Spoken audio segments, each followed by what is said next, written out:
বহুদিনৰ পৰা আলোচনা কৰি আছিলোঁ যে নৰেন্দ্ৰ মোদী ডাঙৰীয়াই আমাক বিনামূলীয়া চাউল দিয়ে, আমি অৰুণোদয় আঁচনি দিওঁ আৰু মোদী ডাঙৰীয়াই আমাক বছৰত 5 লাখ টকালৈকে বিনামূলীয়া চিকিৎসা গ্ৰহণৰ সুবিধা দিয়ে।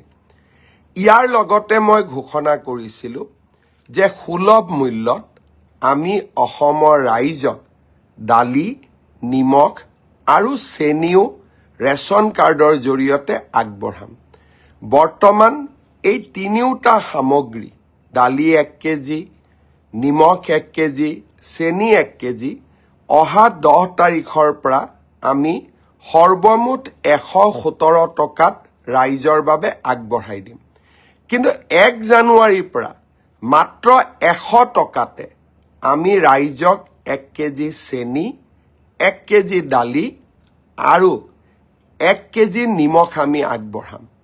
এই সুন্দৰ আঁচনিটো অহা 10 নৱেম্বৰ তাৰিখে আমি আৰম্ভ কৰিম।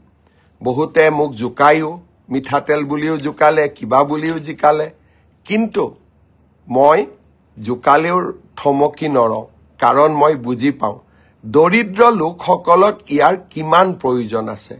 বহুতে ক'লে অৰুণোদয় নালাগে, বিশেষকৈ আমাৰ মিয়া মুছলমান সমাজখনে যোৱা কেইটামান দিনৰ পৰা কৈ আছে যে আমাক অৰুণোদয় নালাগে, কিন্তু কোনেওতো অৰুণোদয়ৰ পৰা আঁতৰি যোৱা নাই।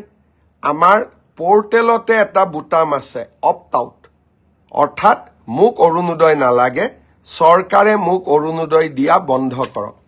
আজিলৈকেতো কোনেও অপ্ট আউট বুটাম ব্যৱহাৰ নকৰিলে। তাৰ মানে সামাজিক মাধ্যমত কোৱা আৰু আচলতে কৰাৰ মাজত বহুত পাৰ্থক্য আছে।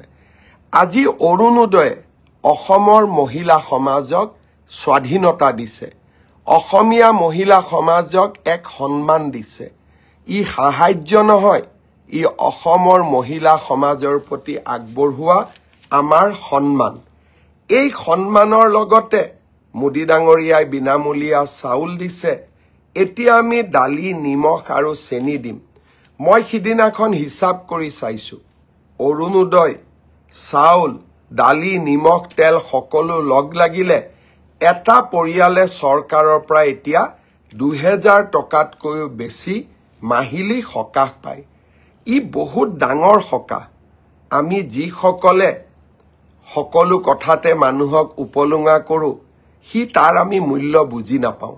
কিন্তু যি মায়ে, যি বাইদেউ, যি ভণ্টিয়ে নিযুত মইনা পাইছে, অৰুণোদয় পাইছে, মহিলা উদ্যমিতা পাইছে, তেখেতসকলে অনুভৱ কৰে যে এতিয়া নিজকে তেওঁলোকে কিমান সাহসী অনুভৱ কৰে, কিমান তেওঁলোকে নিজকে আত্মনিৰ্ভৰ অনুভৱ কৰে।